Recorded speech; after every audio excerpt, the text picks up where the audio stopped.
Hi, everyone. This is Kerry Hecht, the CEO and founder of 10K Humans. And we are having another conversation about the lay of the land as it comes to job seekers and people that are hiring roles. And today we're going to be joined by Ted Kendall, who has been in the industry a long time. So, Ted, why don't you introduce yourself?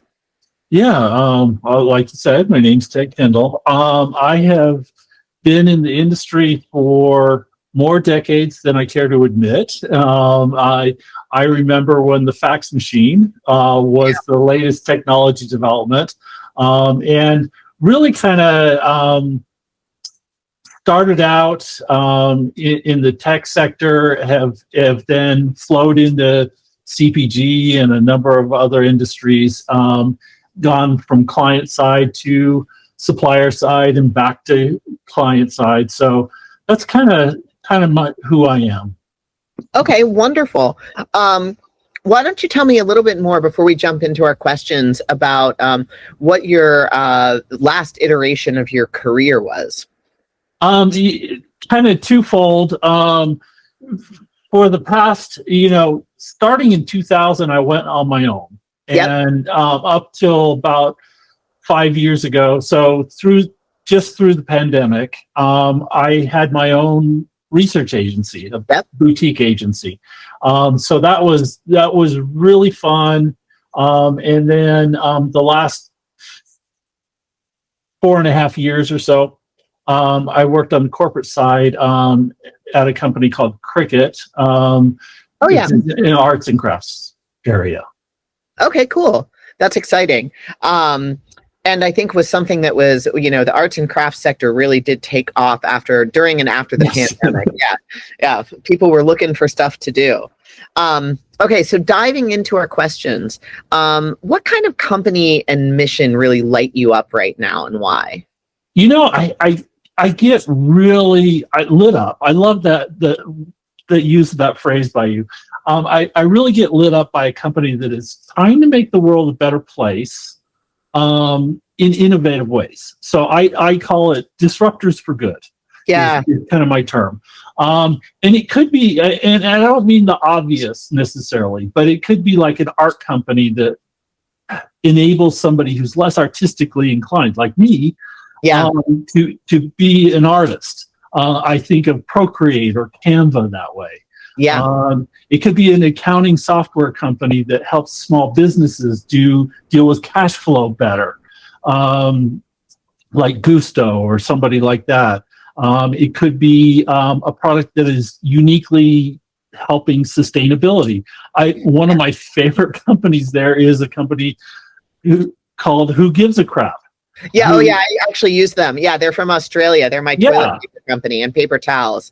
Yeah, and they've made paper goods essentially fun again, and they're sustainable. So it's somebody who's disrupting their category and solving critical needs that maybe have been ignored by the category leader, and doing something that people benefit from, whether it's fun. Makes their life better. Maybe it's a very specific, thing like sustainability. If that makes sense, they're not just in it for the money. Yeah, I think it totally makes sense. One that keeps popping up on my Instagram algorithm is I guess Christmas is coming, right? So I don't guess. I know Christmas is coming. But last year, I started getting into these different kinds of Advent boxes or Advent. Yeah. And so there's one that I want to buy for someone. I may just end up buying it for myself because it's Advent calendar where each drawer has a tiny animal or something that you crochet, and it's crocheting for those of us that are skillless in this category, of which I am, no skills. So I really like this idea, and these that it comes out with these little crocheted animals that are just sort of like ridiculously cute with giant noses and all of these things. So I think that there is a lot of opportunity right now for many brands to not just create sustainability, but also to create novelty, right? I mean, I think the world needs some cheering up and needs a little bit of silliness infused in it right now. And whether it's calling it "Who Gives a Crap," or like these tiny little animals, I think that there's room for that. People are really eager for those kinds of things right now. I totally agree. And it's funny that you mentioned the advent calendars, because just last year I got a Halloween advent calendar for some of my grandchildren, because they're such fans of, and they've gotten me to be fans of, Nightmare Before Christmas. And so, I totally into that. And I actually tried to make, I ended up being unsuccessful, but my crafting abilities aren't there yet, but tried to make a gnome advent calendar for some of my grandkids too. But, sometimes you try and fail and sometimes you try and succeed. So, but I think that the whole idea about, making people feel connected helping people to get connected, whether it's connected to a brand or connected to each other, is really just so important and a great thing to have at the forefront of what you're looking for right now, Absolutely. Yeah. I that's so important to me. And this is professionally, personally, relationships matter so much. Yes, they do. And products that help build those relationships, that help connect you, they're great. Yes, I love it. Okay, so when you are picturing your ideal director of consumer insights role, what does a great week look like? I think one thing to think about, I love the concept of anchoring, and I was thinking about that in terms of a week, that a good week is anchored by at least one activity that makes a difference through insights. So it changes some minds in the organization or leads to some action, right? And so those activities might look like, say, working with my team to develop kind of a new twist on a methodology to solve a weird problem, right? It might be helping a team member make the connections with findings that lead to some new insights. It might be collaborating with a stakeholder so that they can get more customer centric on their perspective and how they think about things. One of the really big things I value is informal conversations in the hallway or over lunch and stuff like that.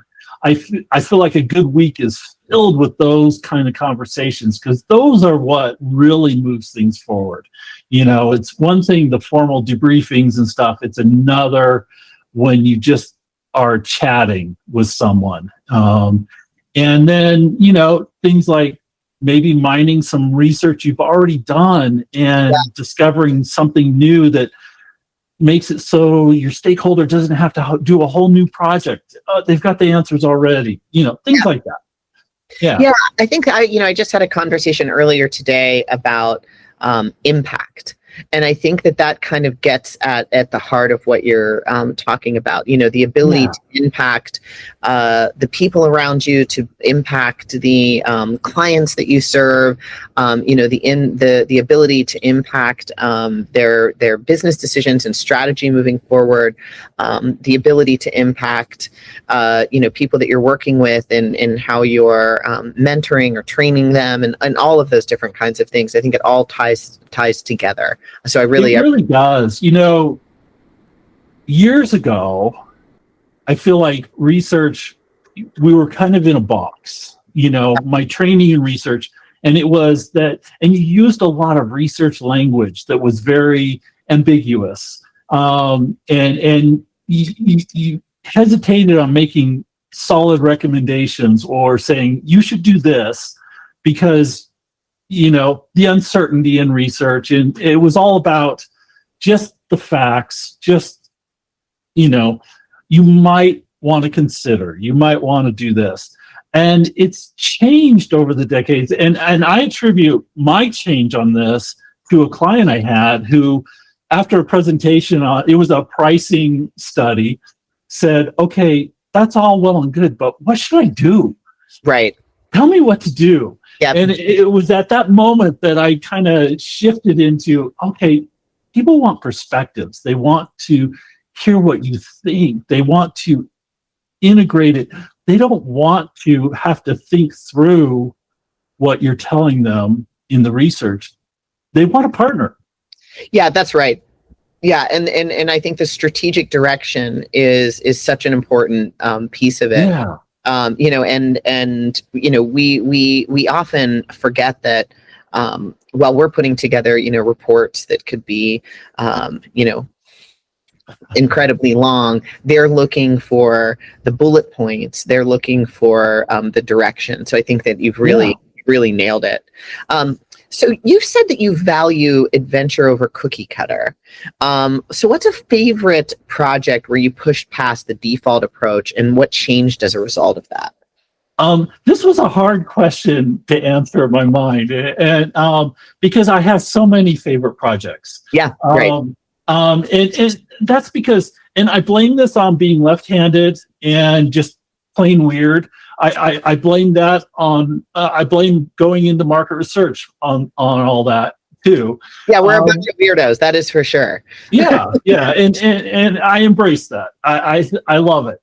But I was thinking back, and really one of my favorite ones, it happened quite a while ago. I had Schick as a client, and they had a product that was not selling well, that had been very successful. And I was working with the market research person there. So they had already kind of decided on the method. A lot of times my favorite projects are where we changed the method, or we did something very different and innovative. But in this case, they knew they wanted to do a survey. They had a long list of questions they needed to answer. It wasn't a question of, hey, maybe we should do qualitative because this is kind of exploratory. That was out of the question. And there were some other things. We couldn't do something iterative. It had to be one survey. But we had, when you looked at the questions, we had a 70+ question survey. And I hate long surveys. Sure. It just with a passion, with an absolute passion. But we were stuck with it. We couldn't do anything different. It was a male audience.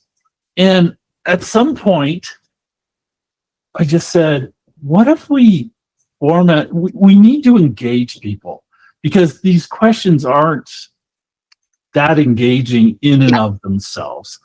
And so we turned the question, our inspiration was, remember those postcards that they used to have where you'd fill in the blanks, and sometimes it'd have multiple choices that you could do? Yes. Yeah.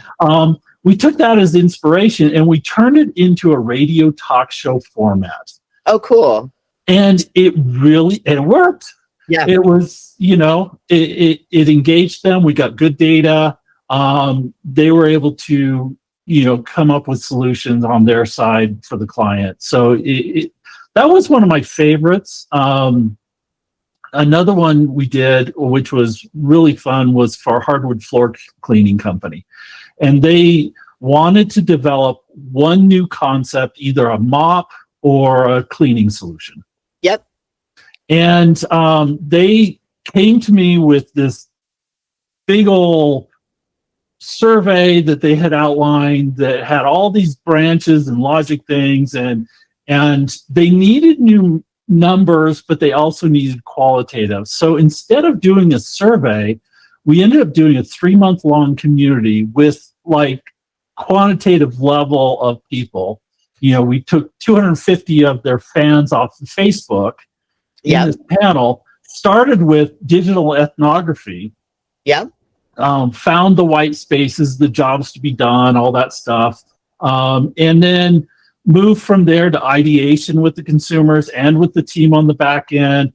We made it really fun. The engineers, it was cross-functional, engineers and all kinds of other people. Yeah. And they made a video at the beginning introducing themselves and, hey, we're listening. Just all kinds of fun stuff. And each week, like on a Thursday, we would do whatever research we did. It was a survey or something qual. And then on Monday, we analyze it. Tuesday, we'd meet with the client for a couple hours, and we would both debrief and next steps. Yeah. What are we going to do next? It was very agile, very iterative. We ended up with 3 new cleaning solution concepts and 2 mop concepts, which was, and it was fun, and it was also very productive. Yeah, I think one of the things that I really want to tease out here too is in both of the examples that you've given so far, there is an emphasis on the participant experience, right? Yes. So, both from the perspective of, not wanting a 70 question long survey, which I think, I wish would be fully retired at this point, but yet somehow is not. And then again, with the, with the community where you're taking people who are already fans, and then having the people who are watching behind the screen introduce themselves and talk about what their roles are and things like this. Like, these are all very participant-centric design options. So I'm going to go off script a little bit and ask you to dive a little bit more into that, because I think that it's a huge passion of mine on a personal level. I think it's something that we cannot talk about enough in our industry. And I think as we are rolling towards, like, there's the number of tools that are available to us is increasing exponentially. And I think that having that participant-centric design always in the background, or the forefront, really is so important. So can you talk a little bit more about how you feel that benefited your clients, how you felt it benefited the participants, and ultimately how we should be thinking about research moving forward? Yeah, I mean, the obvious, I think with the participants, when you engage, well, maybe go back to the whole reason I started Triple Scoop, which was my own agency. Yep. It came out of, I was working for a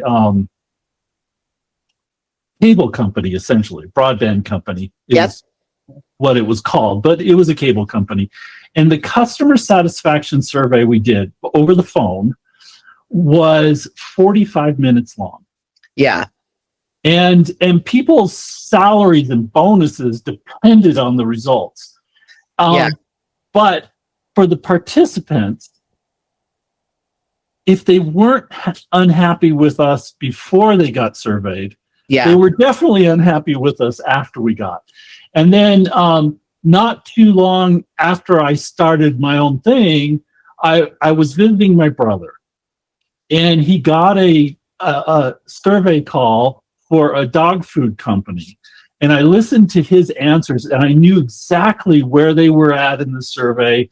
And I just remember him saying at one point, I don't know if it tastes good. The dogs eat it. They eat it, And he was clearly frustrated with how the survey was going. And I thought, and I started Triple Scoop at the time with the idea of, how can we use technology to make the experience better for people? And so, and I was involved in like communities and bulletin boards early on in the internet. And some of those were driven by the idea that, hey, like a bulletin board, you can take part on your own schedule, things like that. And so the idea was, driving all that was, how can we make it a better experience for the participant? Because when they have a better experience, they open up better, they provide more accurate, more honest answers. They're not trying to get through it. It's not a chore anymore.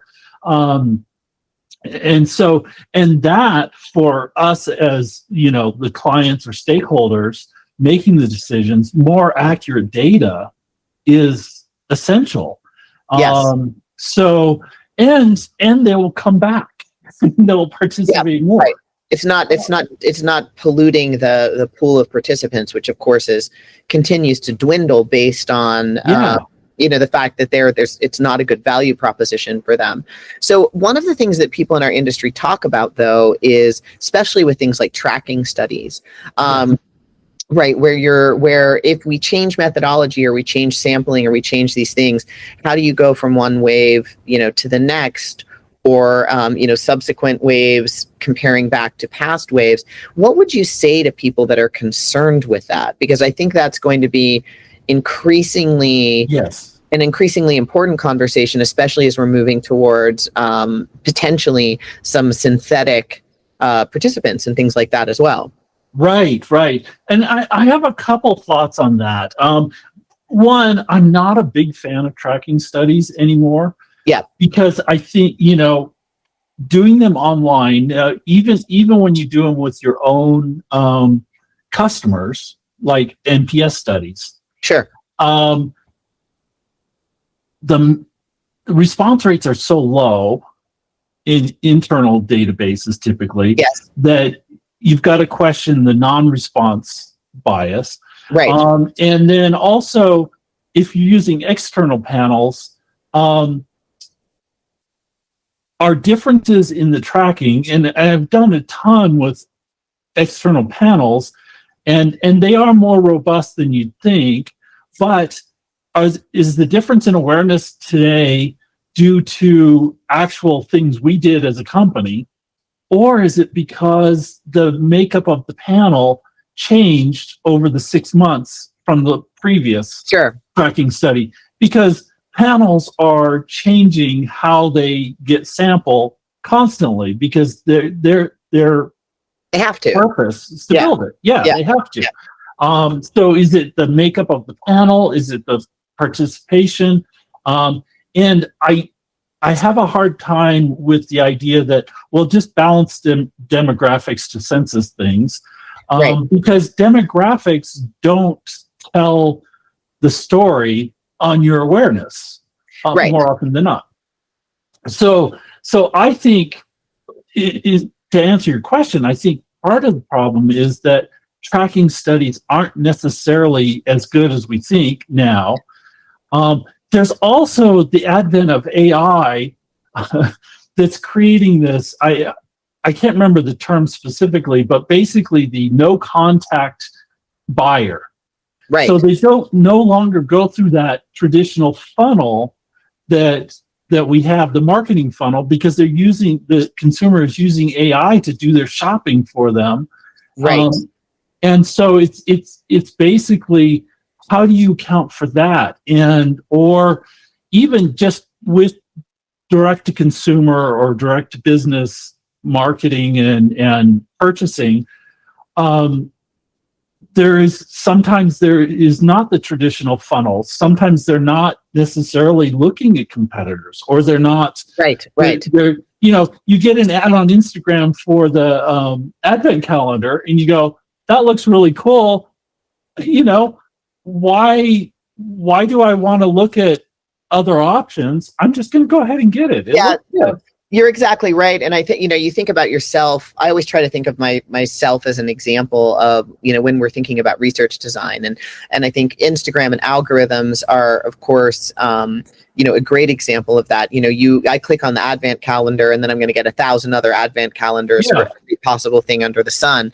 When again, it's not that I'm necessarily interested in that as a category. This looked like a cool thing for like someone that or you shop using a service like Instacart, which I haven't left the house to go to the grocery store for 2 decades, right? I think I'd gone 3 years without stepping into a grocery store. So all I do is I just continue to click repeat, or whatever the equivalent is, to load all of the things that I always get into the cart. So I never am seeing the competitive set, and I think that it's really interesting when we also try to weave some things in, like unconscious decision making and things like this, when the shopping, the shopping habits and style has changed so much for people. And and I think that it's really, really important to, if I think about meeting them where they are from a behavioral perspective. Yes. and then additionally meeting them where they are in a communication style perspective, right?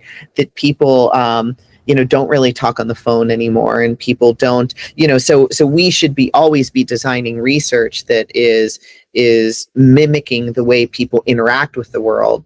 And Right. simply because you cannot compare it identically to something that happened 5 or 10 years ago does not mean that you can't understand whether or not they liked something or were aware of something. Yeah, so I think that for people who are in those director of consumer insights roles, whether they are at brands or agencies, like if you're not having that conversation, you're missing something. I agree, and there's also other factors like participant fraud, bots, all that stuff. That if the fraud is at a 30% level, and you're talking about awareness changes of less than 10%, could it be that? So it's both reassessing our models for our marketing funnel. Yes. Also reassessing, the quality of what we're getting so far. And then, sometimes it's working great. So you do need to do the, studies in parallel to say, okay, we're going to shift to something different. And let's make it so we can compare it to what we've been doing forever. So you need to do that. You need to go through that process. But I also think coming up with different metrics. Social media, tracking, the Google stuff, tracking. Right. And I've seen that being used more and more often in conjunction with the traditional awareness tracking and that kind of thing. It's just whatever makes the most sense. But I really think we should question our conventional wisdom around tracking studies and change. It's the whole Moneyball theory, which I'm a big fan of, which is really all about not the specific equations, but it's really about questioning conventional wisdom and substituting it for actual data. Yeah, I couldn't agree with you more. And I think that there is, you don't want to be so, and I agree with you that there needs to be a transition in, especially if you are using comparisons, right? Right. But I do think that there also is, I've had several conversations now sort of in, for this podcast. And one of the things that we keep talking about is, that some of the more junior people are coming into market research without any understanding of sort of like the foundational reasons that we do things. Right. And then you've got, of course, they're coming in with distinctly different skill sets. As well. And then, that we've got some of the people who are our age, right? So have been in the industry for decades upon decades, and who are not embracing, the way people are actually interacting with the world now. And so I do think that there is, the meat is in the middle there, I think, for sure. Yeah, definitely. Yeah, I do think that. And I think we need to embrace change. Yes.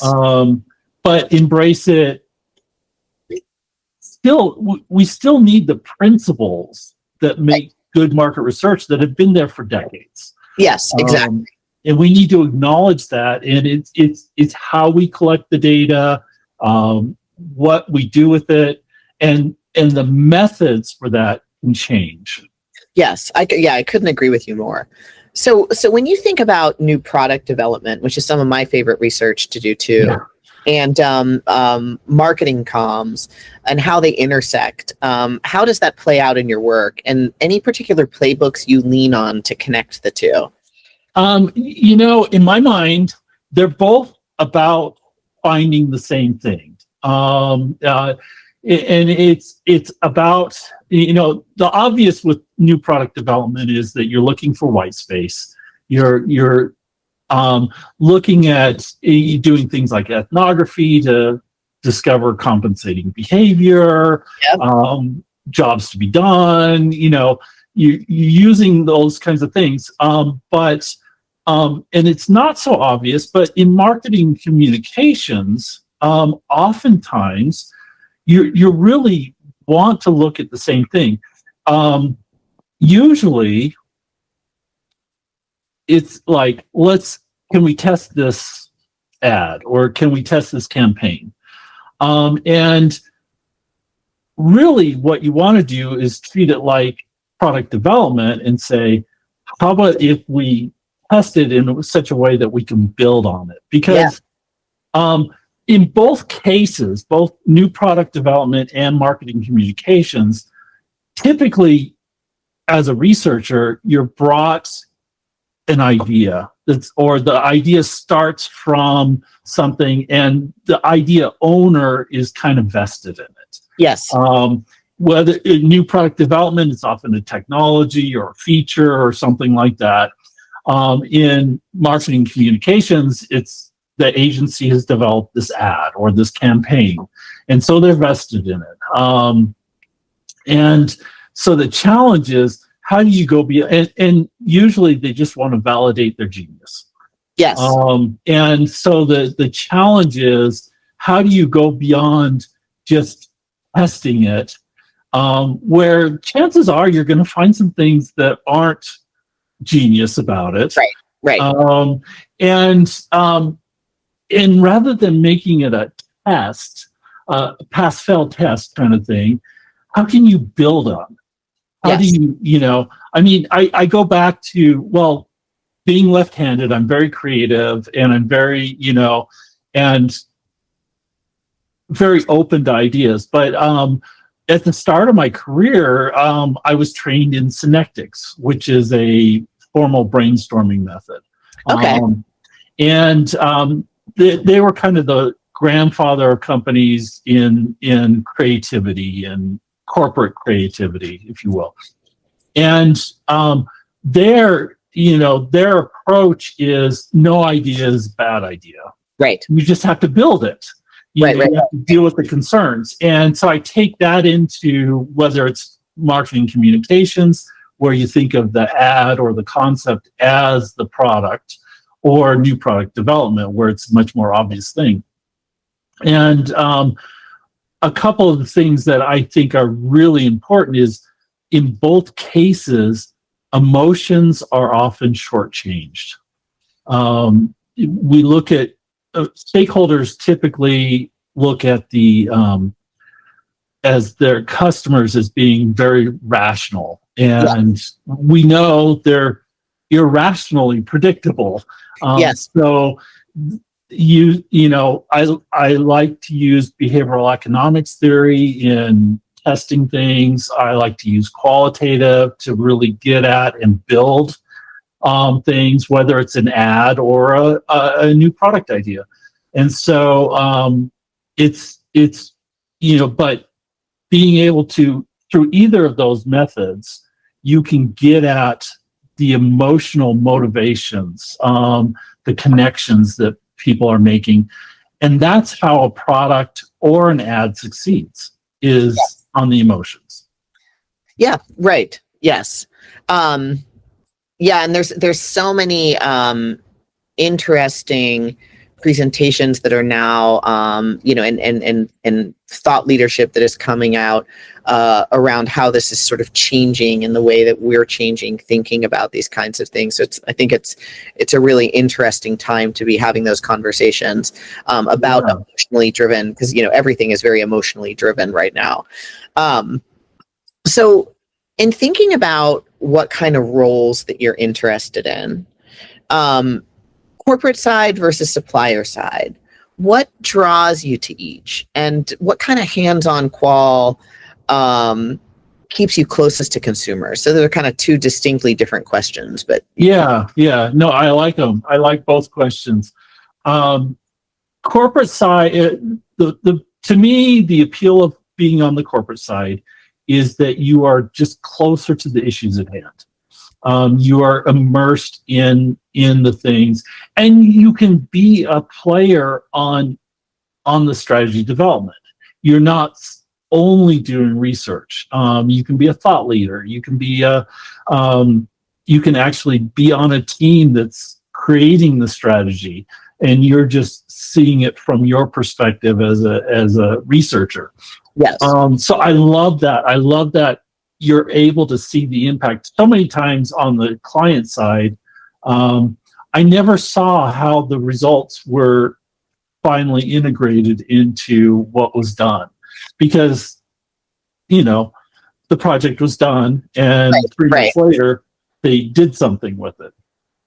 On the supplier side, really the biggest appeal to me is variety. I love variety. I change the furniture in my office like once a year, just because. and so I love variety. And on the supplier side, you get a variety of industries, you get a variety of issues, just people. I just love that. You get exposure to all these different things, and the learning. I feel like you might learn. For a long time I did segmentation, but I had a supplier that was doing all the hands-on work with it, right? And then I was on my own. I had to translate what I knew into actually using SPSS, and so I had to learn it all anew, which was exhilarating, and fun. And so I just love that aspect of being on the supplier side of the learning and growth and the variety. Yeah, I would agree with you. I really like the fact that you get to learn about people firstly, and because you're not just looking at the rolled up end result, how they interact with their worlds. And then I love that you get to gain some new topical expertise every time a new category hits your desk. Absolutely, and it's just fun. And I forgot the second question already. Oh, sure. So if you think about qualitative research, what kind of hands-on qual keeps you closest to consumers? I put this in the context of, I kind of made my way into qual with bulletin boards. So text-based, asynchronous, all that stuff. And I'm an introvert, a strong introvert. So the idea of standing up in front of people and doing focus groups or doing IDIs, especially when I was first starting to moderate, and coming out from behind the mirror, it scared me to death. So I was really glad that I learned moderating through doing bulletin boards, which was a little easier on the introvert. But now I've kind of flipped. I love doing in-person stuff, whether it's ethnography or depth interviews or focus groups, because there's so much that goes unsaid that is so valuable in a conversation. And it's just, the tone, the body language, the what's in the home, all that stuff accumulates towards a better understanding of the person. And it's so much easier to listen with empathy and to really understand someone and to probe when you're in person. Yeah, I always talk about, there's this weird phenomenon that happens when you're in a focus group, and you walk in and you're for the first 10 minutes you're sort of warming yourself up along with everybody else. Somewhere about a quarter to a third of the way through, you start feeling like the people in the room are people you've known for a long time. And it's really like this kind of interesting thing that happens when you finally do connect with the people. And I do agree with you. I think that that is missing in online communication, whether it's back and forth and text based or asynchronous as well. And I think that I think it was funny, right after COVID, they people were talking about that they were looking for new novel approaches to qualitative research. Talking about in-person research, right? And I was like, oh my gosh, I really have been around like a long time. This has come like completely full circle, where people actually want to be in the same room with each other again.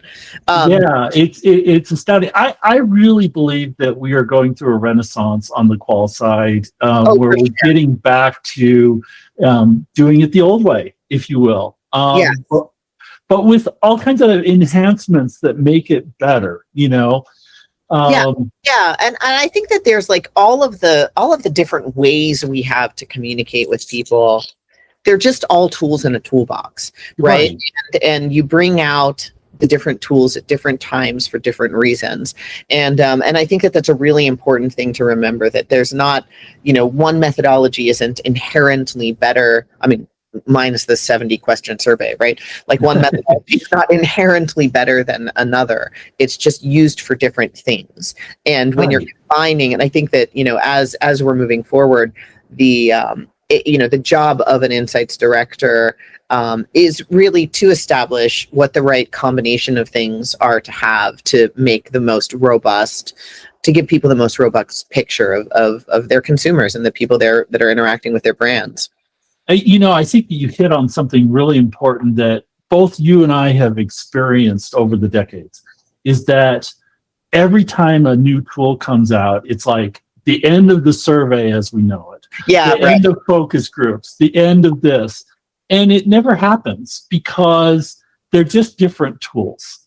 And so it usually just all rise. Focus group usage goes up went up when bulletin boards came out, and as they grew. And so it's just they're complementary more often than not, and they're good for specific reasons. But I seldom have seen, I can't think of anything that literally obsoleted another methodology. No. No, I'm trying to rack my brain, and the only thing that pops into my head is telephone surveys. But I don't think that it was the internet that killed the telephone survey. I think it was caller ID. Where people are like, I don't recognize the number, I'm not answering the phone. So, or maybe it was a combination of those two things. I happened to be doing research at a phone company when caller ID was developed and started being used, and firsthand saw the drop off in response rates on our phone surveys. Oh yeah, you're like, we got a problem. Yeah. Yeah, it's so funny. But yeah, no, I couldn't agree with you more. And I mean, the amount of time that I've heard people saying the focus group is dead, and again, it just isn't true, right? So, but I also think that the other side of this is we as an industry have to stop getting alarmed every time something new enters into the toolbox, and really it's incumbent upon us to understand why, if it is gaining traction, it's gaining traction for a reason, and whether that is the speed with which you can analyze or communicate, or it is a way that is more native, natural, novel, or interesting for participants to communicate with us through. So we shouldn't be, we should not be just rejecting things until we are no longer afraid of them, right? Oh, absolutely. Yeah. I really do think it's learn to adapt to it. Learn what it's good for.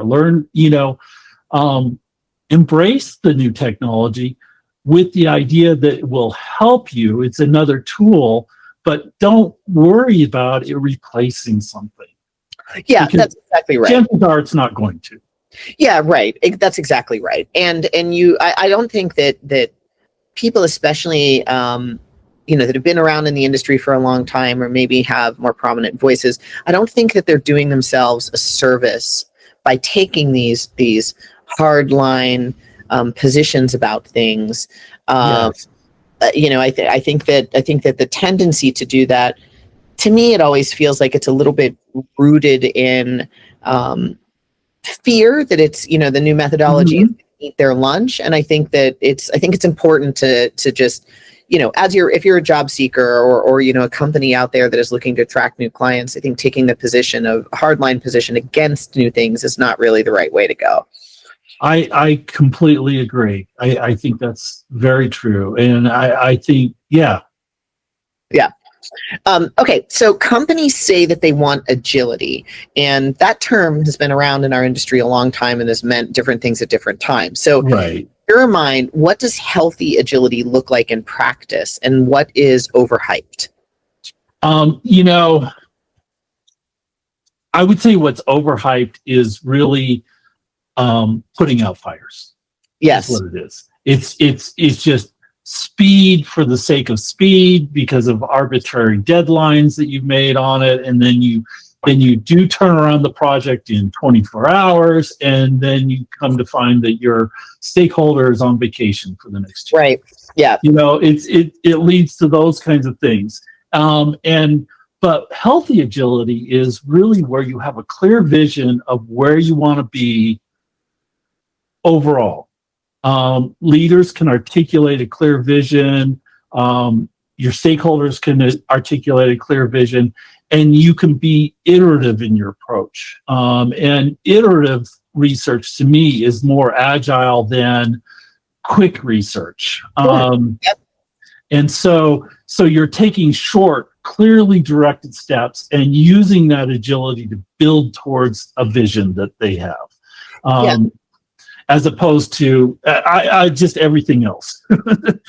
Yeah. I did a presentation many years ago where we had interviewed UX researchers, and we're talking about and UX designers and how their process was very different than that of traditional market research. And the biggest thing was those iterations, right? So it was because they need to get to their, to the answer before they can launch, and they need to do it reasonably quickly. So they, very much were all about small sample sizes, getting the answers, iterating, going back in. And so, you could often see, an iteration a week, which was, again, what one could argue is quick, right? But you're just continuing to sort of move the ball down the field while you're keeping it within the framework of those overarching goals. Yeah, and you're doing something in that iteration, and this is how panels came out, community started, was that the iterative approach forces you to focus, whereas traditional market research, we all know about scope creep, putting 20 pounds of potatoes in the 10-pound bag. It's just so common because it's a scarce resource, because you're doing, your stakeholder gets one project a year, so they want to throw everything into it. When they have an iterative approach to go to, you're better able to focus, which saves time on analysis, it saves time on design, it saves time all across the board. It allows you to learn something and then move to the next step. I mean, it's just, it's so much more healthy than traditional ways. And UXR kind of landed on it well before we did. But I would say in the last, few years, I've been doing a lot more of kind of the UXR approach, where it's scheduled agility, it's iterative stuff. Right. Then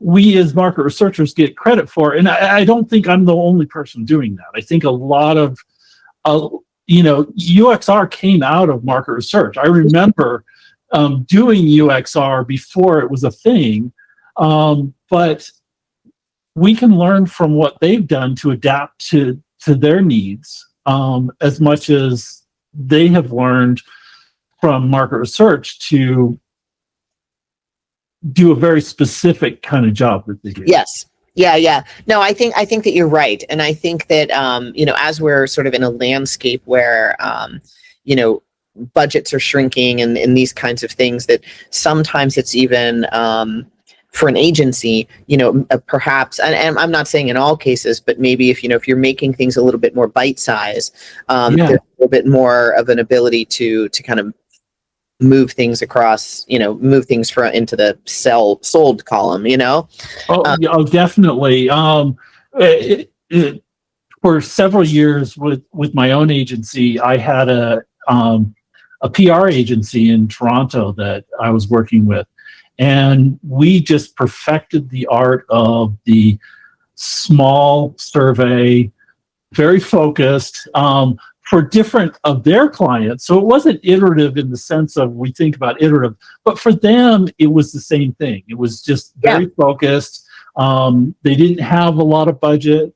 And so, the friction forced us to come up with a creative way to make it work for everybody involved. And I thought it was great. And in some ways, it was very much like what UXR has become. Yeah, for sure. Okay, so many organizations now expect those 30-minute readouts. How do you craft a concise, compelling story while keeping deeper insights alive in the background? I think it's even, if you think about it, it's even more than a 30-minute challenge, because what's driving the 30-minute readouts is that your stakeholders or your clients are in back-to-back meetings every day. That's growing. And so typically what I found was that they're going to be up to 10 minutes late coming into your debriefing. So there's 20 minutes now that you're down to, and you want some time for questions and discussion. So my goal has been to make your point in 10 minutes or less. Yeah. And really the key to that is find the story, focus in on one theme, one critical insight, because you will have, most research has multiple themes. Focus in on it and be transparent about this. We're going to have a debrief on this aspect of the study we did. And the other insights, we'll set up something else for that because of time limitations. And so finding that focus, and then edit, right. Take everything out, strip it of it. A long time ago, I took a Decker's communication course, and I still to this day use their approach, and it works really well for these short readouts that you need to do. And it's basically, first of all, understand what's your point that you're trying to make. Secondly, what's the context of my audience? And then what are the three pillars that support the point I want to make? Yeah.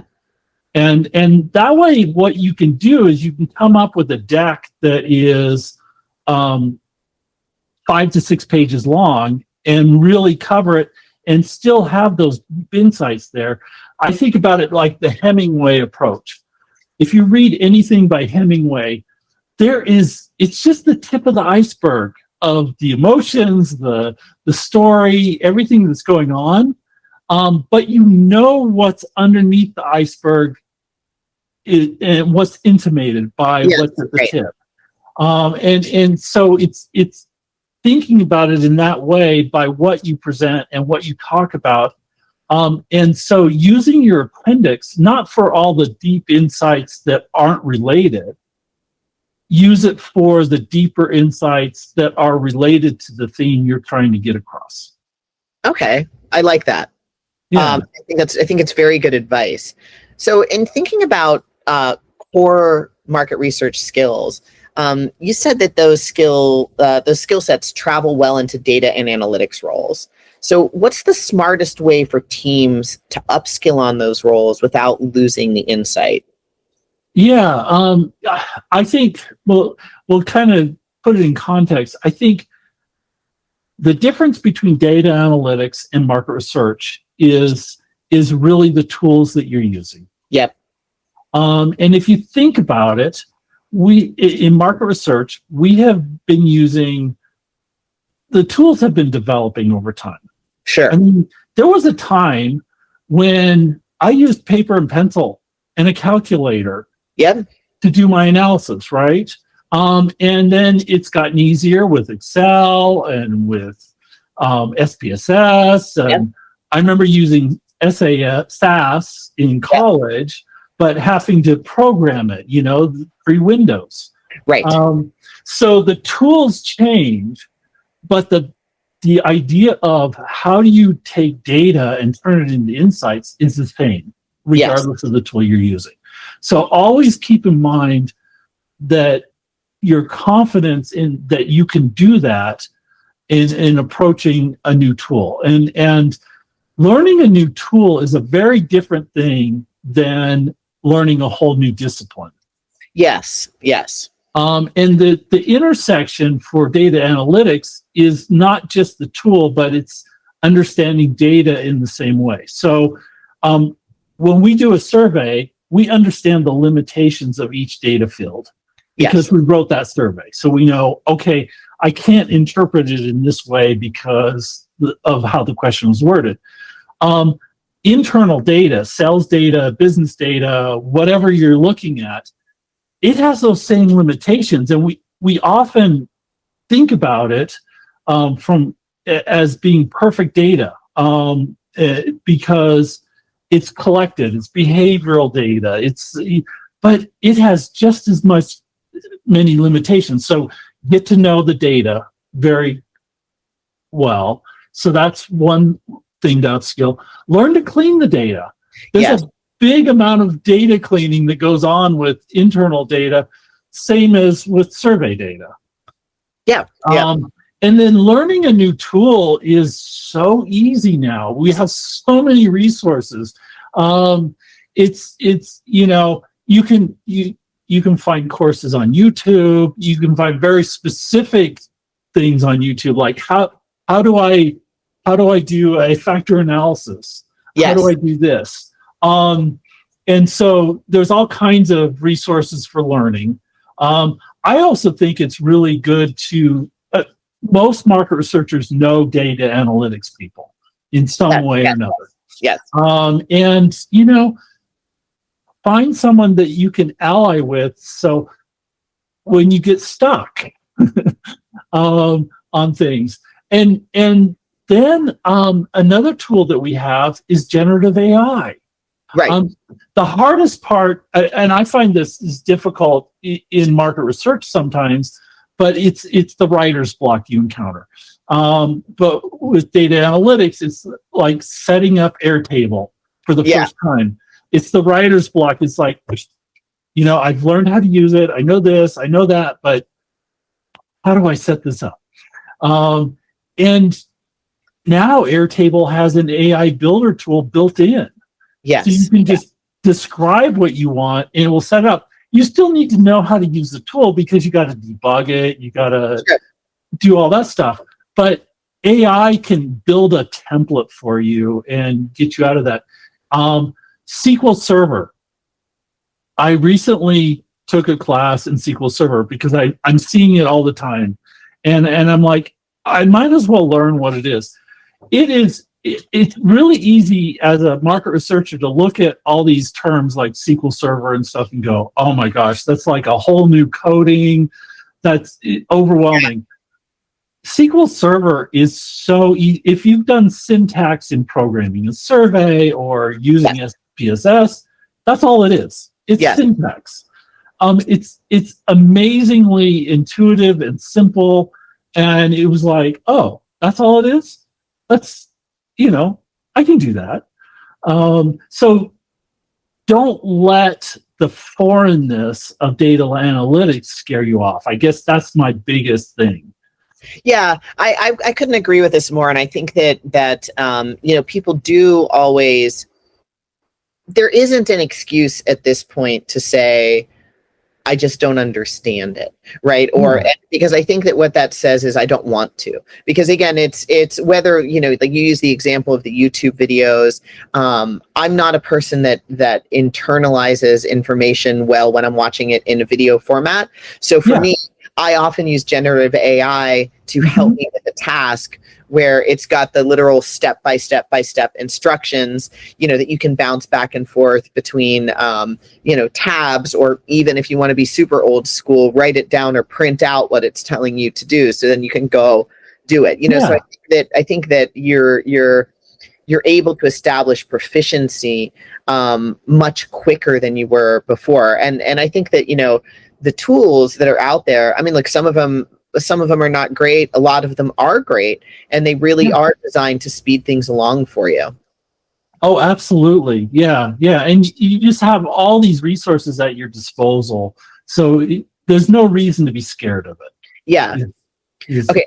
I'm going to pause recording for just 1 second because I don't know if you can tell, but the sun is starting to like, I'm like, if I sit forward, I'm like, it's literally. No, absolutely. Actually, I'm not even going to pause. Jay will be able to just edit this out. So bear with me for 1 second while I get this sorted. Go for it.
Okay, I think that'll get us through the rest of the Yeah. So my window is south facing, and so as the sun's sort of moving across the sky, it starts over here, and I'm fine, and then as the day goes on, I'm like, oh my God, So now I can right. I used to, my window now is to my right. Yeah. And I used to face out the window because I love having a window view, right? Yeah. Who doesn't? But I'm in Colorado where it's sunny, like 300 days out of the year. And I was starting to get the oral migraines because it would be so bright out there. I had to switch. Yeah. I could do the same. I was just thinking about that when you said that. I'm like, I don't know why it's not occurred to me at this point that I could just simply move my computer to like a different, but then I think it would be beating on my neck, So anyway, damn sun. The quandaries of home offices. Yeah, that's right. Okay, Jay, we're going to jump back in. Okay, so thinking about culture. So for a culture check, what signals tell you that a team truly values collaboration, thought leadership, and innovation? I was thinking hard and long about this because there's more red flags out there than there are green flags, really. But I think really actions speak louder than words. But knowing those actions, I mean, if you're in the job seeking category, you have to kind of it's not as easy to see it. When you're in the job, it's really easy to see it. And so, but when you're looking from the outside in, have they rebranded but it went off the rails? Not that anybody's done that recently.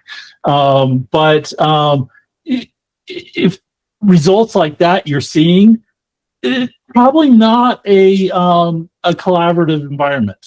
That kind of speaks to an environment where whoever's in charge of that effort needed to be validated and get along to move along. Are there new products disruptive? Yes. When they are disruptive, that to me that's a sign of a collaborative organization. Yeah. If they're not, if they're just kind of variations on a theme, they might still be, but it just doesn't scream that. Do their marketing communications, are they unique? Do they stand out? Are they on brand? Or are they all over the place? things like that. And then, on a more micro level, how do leaders treat those that are below them? Yep. Especially the lowest levels. How does somebody treat the janitor? How does somebody treat the receptionist? Yep. Do they listen to them? If you're in an interview, are people multitasking? If you're in a client meeting, are they multitasking? Yeah. Those kinds of things are red flags to me if they're doing that. I also love, organizations love sports metaphors. I love sports metaphors because I love sports, but if they're using football analogies, the nature of football is a micromanaged universe. Yeah. In fact, I heard this a while ago, and I'm totally on board. Football is all it is. The appeal of football is that it's a series of meetings with people running around. Right. Right. And when you hear a football analogy, football is very much get in line and do just your job, stay in your lane, do exactly what you're told. That's not a very collaborative, it's teamwork, but it's a very directed, yes, yeah, non-autonomous teamwork kind of situation. Whereas basketball, hockey, especially baseball, I think are those where there's a lot of autonomy in the players and they have to work together. So those kind of analogies are in use. It's a sign, it's indicative, but it's not the. And I also like to treat interviews or conversations with people like moderating depth interviews. Yes. And listen to, in that case, listen to both what is said, but also what's unsaid. And that tells you a lot about the organization and how they work together. Yeah, I like that. So when you think about teammates, you said that you like to learn about teammates outside of work strengths. Yeah. And so how have you turned those into superpowers on a project? I was thinking about it, and most of the time, it's not project related. But there have been a few. I mean, the best, really what it is it's often relationship related. Sure. Yep. Because you get to know the person. But I was thinking about a lesson I learned way long ago, early in my career. I was an analyst, and I was working with a general manager. I was at Hewlett Packard, and we wanted to do a research project. His people in his division had a research project they wanted to do, but he was kind of blocking it. He wasn't very supportive of it. And so the director of our group took a meeting with them and dragged me along. And the first 10 minutes, the two of them talked about their running. They were both runners. This was before I was a runner. And I was sitting there going, kind of mentally rolling my eyes going, this isn't going to get us anywhere. Come on, let's talk about the issue at hand. 5 minutes after they talked about running, we had the full support of the general manager. Yeah. And it was all about the relationship and the credibility. And once you get to know somebody else, it's so much easier to work together. So that's where I get that. But I also had, I do have a very specific project and a hire that came out of that. A good family friend was looking for a job. And so I knew her on a personal basis and some of the things she did outside. And one of them was that her oldest son has Down syndrome, and she was very heavily involved in the educational community and with other parents of Down syndrome kids, to the point where she basically voluntarily, this was not a formal position, but would help people through the paperwork and the project management that they needed to go through. And I also knew that in other volunteer positions, she held meetings a lot. Yes. And so I hired her as an assistant. I needed an assistant at the time. And this was when I was on my own.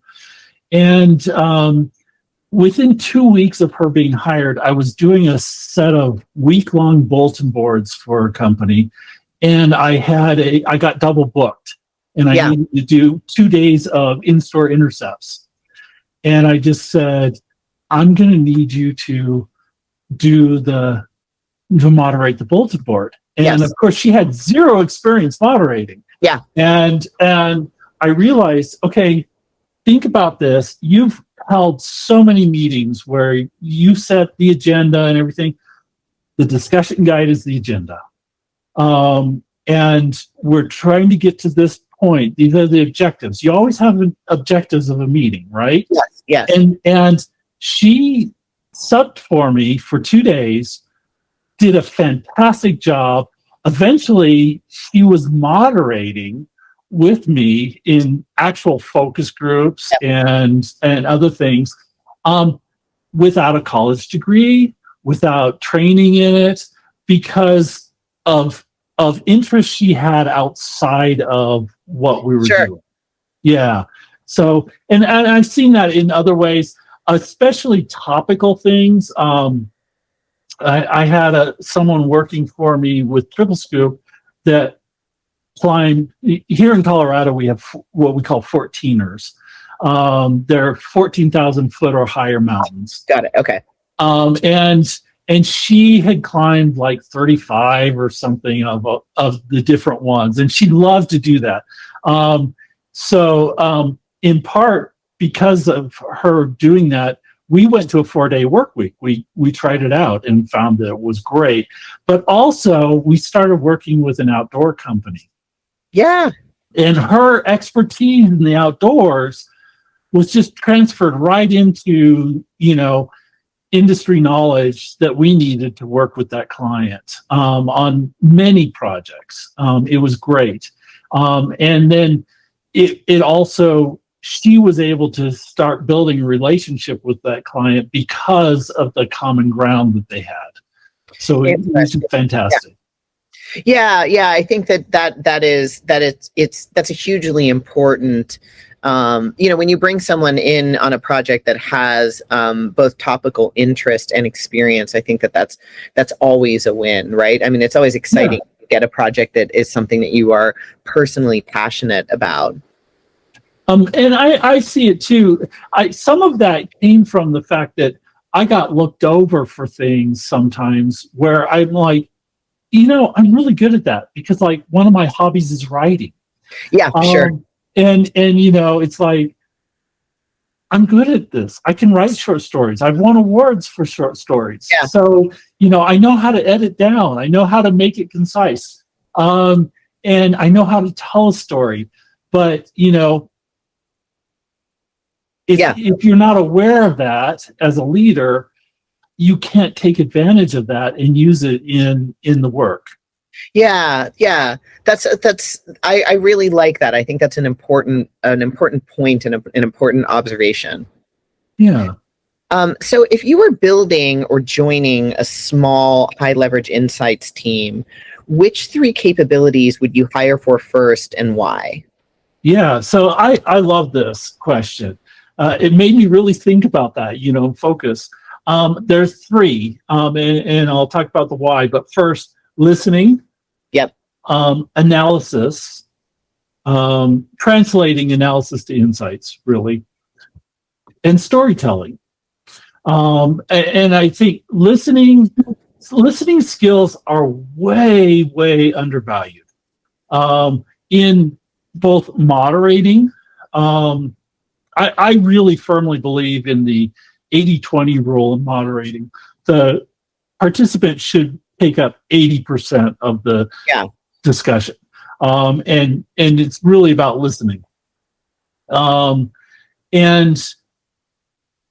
that's true of meetings. It's true of understanding clients' issues, stakeholders' issues, coming up with the methodology.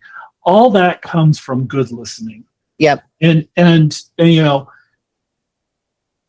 you can't you can't you can teach that, but it's so much easier to work with someone who already has those skills. Um, Analysis to insights is also similar. You can teach how to get to insights, although for me it's hard because I feel like it's like teaching someone how to hit the ball in baseball.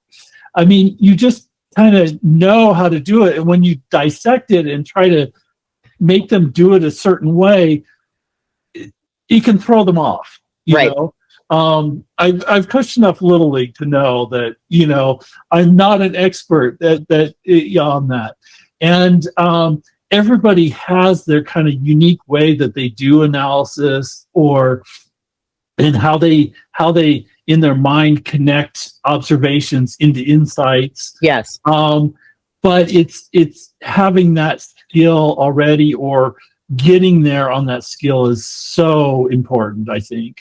And then storytelling, it is just, data dumps are a thing of the past. They always were, really, Yeah. in my mind. But they still exist to a great degree, surprisingly. And the impact of storytelling is so much more credible. Being able to tell a story is just a skill that is just invaluable. I laugh about this, but I did a report, this was a couple of years ago, on the marketing funnel. And I used the Hansel and Gretel fairy tale as the story. And it was amazing at how well that changed minds, because the story that the organization told ourselves was that it was a very process driven, very methodical funnel. Yeah. And what it really was getting lost in the deep dark forest and dealing with scary things in the forest, and finding your way through it. And too many people would get lost before they came out at the end. And that story, using that storyline and that analogy both together, was just so compelling. It changed things. It completely changed things. Yeah. Yeah. I think that it does, because it gives something that people can tie to, right? I think that it's important. It's important, and it's important to give people, to make things relatable, right? So that that people do understand, and because it really is all about, the empathy that you can develop, and putting yourself in the shoes of your consumer, your buyer, whoever it is. It is. And with market research, I think there's also one thing to be aware of, is I think sometimes the whole report, I can't even say it now, Yeah. Is not one story, but often it's a collection of short stories, because you've gone after multiple objectives. As much as you might want to focus on one objective, that's not a real world thing. And so sometimes sometimes the story can be subtle. I mean, classical music often tells a story, but it's hard to pull out. Right. Right. If you're not familiar with those things, but a good song tells a story, know, and it may not be the classic story of beginning, middle, end, but there are a lot of ways to tell a story, but having that thread, that telling an actual story so that it's memorable, so it makes an impression, that's what's important. Yep, exactly. So if you're thinking about senior roles right now, a lot of them are more commercial. So what business outcomes do you most enjoy owning or moving, and how do you prove it? New product development is my favorite. Hands down. And that's kind of, it's kind of hard, and it's kind of easy to prove it. It's the new products themselves, and the pipeline. Yep. How robust is the pipeline? But what's hard about it is that the actual new products, they take time before they're introduced. Right. So the role of insights is often forgotten by the time it comes out. And sometimes because you'll use, code names for products and stuff. I remember working at a company where by the time it came out 18 months later, I was like, I don't know if that one is this project or this project. Right. So that's the challenge of being of seeing it. And as an insights person, you're not often measured on the success of the product in the end because your role feels to senior management much smaller. So what you're measured on is the things like things in the pipeline, Sure. new ideas you contributed, how well I measure myself on how well the customer is represented in the new product development process. That's usually not a kind of an OKR from the broader team, but that's how I measure myself or my team. I think that also there's strategy development, and I think an overlooked one is tactical development. Yes. Strategy development, it's really about how much time do you spend actually helping, collaborating, or being a team member of and actually creating strategy with the strategist. How is the brand impacted by what you're doing? How is direct to consumer marketing changed because of what you did? How is the company website changed? What specific things have you influenced or been responsible for? And going beyond the research and actually helping put it into action. Yeah, I think that's great. Okay, so last two questions here. Yeah. So quick hits for hiring leaders listening. So 3 things they can do this quarter to attract and empower talent like you. I think one of them is align your new roles with your actual needs. I think about it like innovating on new projects, I see so many roles on job postings that are clearly templatized, borrowed from other, and they're just, director of consumer insights, director of this, or senior market research lead or stuff. But you read it and it's the same thing as other ones. Sure. And you know that the company doesn't need the same thing as other companies. Sure. It's like, figure out what you really need and build it around that. Go narrow to go broad. I think people, segmentation is all about that. And we know about that, but in the job posting, in your organization, focus on the most important things you're looking for. What are the most important qualities you're looking experiences? Let the other stuff go. Because it's hard to tell what somebody wants when the job description is 10 pages long. Sure. Right. Yeah. And so you'll be much more attractive to people that are senior, have experience, because we know what we can intuit the deeper needs. And my last one would be value experience and adaptability over youthful energy. I mean, I hate to say that, but so many times it's so clear that ageism is at work out there.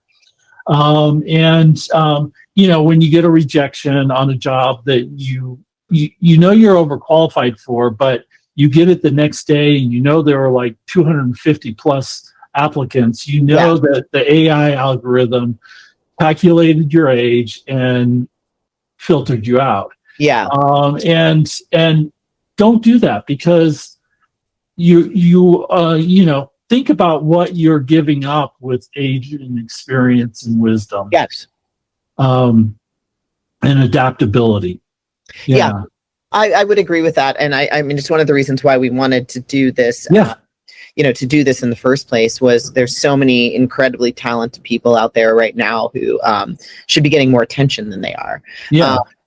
So same question, but for peers and job seekers. So 3 moves that raise your signal in today's market without chasing every new tool. Yeah, and this was a little harder because I'm not obviously an expert because I still haven't found my place. So I'm learning this. But I think it goes back to 3 things in my mind. 1, build relationships. Yep. And so, every job I've gotten in the past has been through relationships. Sure. I haven't since college had to actually search for a job. Yeah. It's been built on relationships. And even running Triple Scoop, all my success was based on relationships I built. So, don't worry. I mean, you have to apply for the job postings. Yeah. Right. I mean, otherwise you're not going to find it. But while you're still in a job, especially, but even after you're let go, work on building those relationships. Join organizations like MRX Pros or QRCA, or there's a number of them out there. The next thing I think of is play. Yeah. Expand your horizons. Take up a hobby. Yes. Try something new. Learn a new skill that has nothing to do with your professional life. And the reason for this is it's a doom scroll looking for a job. Sure.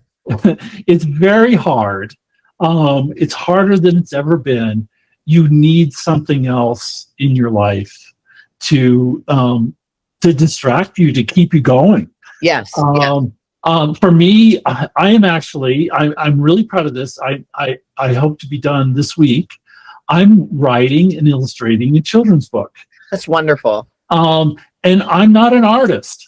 I've learned to use Procreate after 3 iterations of the illustrations on paper. It also helps you accomplish something in the short term. Look for something where you can see your accomplishments with it. Like the crocheting. Yeah. With the, you can see that you made something. That helps with your self-confidence when you're being kind of faced with rejection day after day. Sure. You really need that. And you need to get away from the screen if you can. Yes. Too. And then lastly, be real. I call this, and what I think of is avoid using AI for your thinking process. Avoid all these tools, chasing after all the tools that they will pop up on your feed. Let us do your job search. We'll just use AI. Early on, I used AI to help write my resume. It made stuff up. Yeah. I mean, it was, and it was not my voice. I dropped it. And now on my resume, it says at the bottom, I'm a big Queen fan. That was my first concert. And on all their albums, they had a little note at the bottom said, Queen does not use synthesizers in their recording.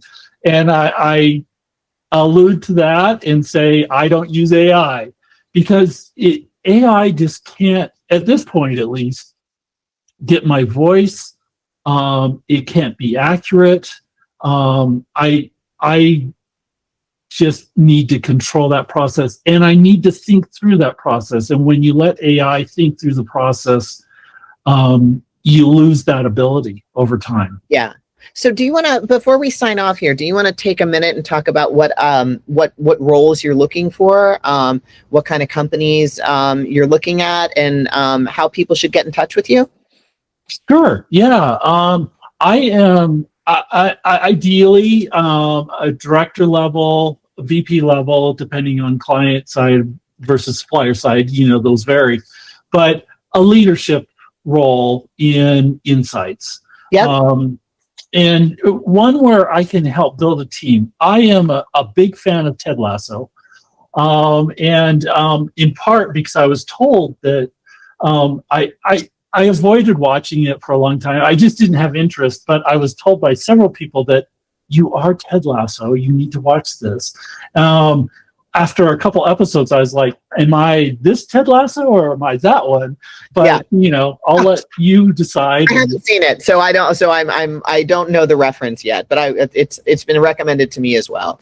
Yeah, it's definitely well worth watching. I have actually, it's one of the few shows that I have watched multiple times, and I don't do that normally, but I enjoyed it so much. But really, and a lot of it is about how, as a coach, he gets to know his team really well and bring out the best parts of them to work together as a team.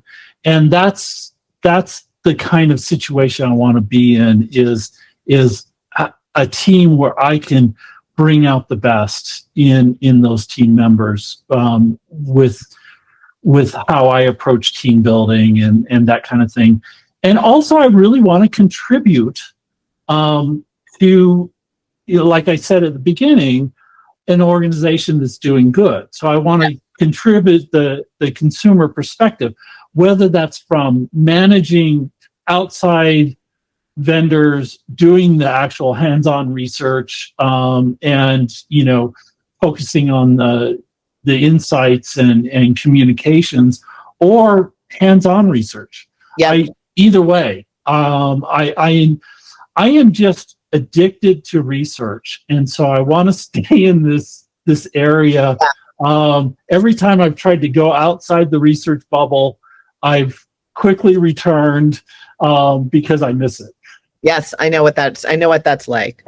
And and you can contact me any number of ways. Old school, my phone number is 303-325-6705. I welcome calls. I might not answer if I think it's a spam. So it's a survey. Leave a message.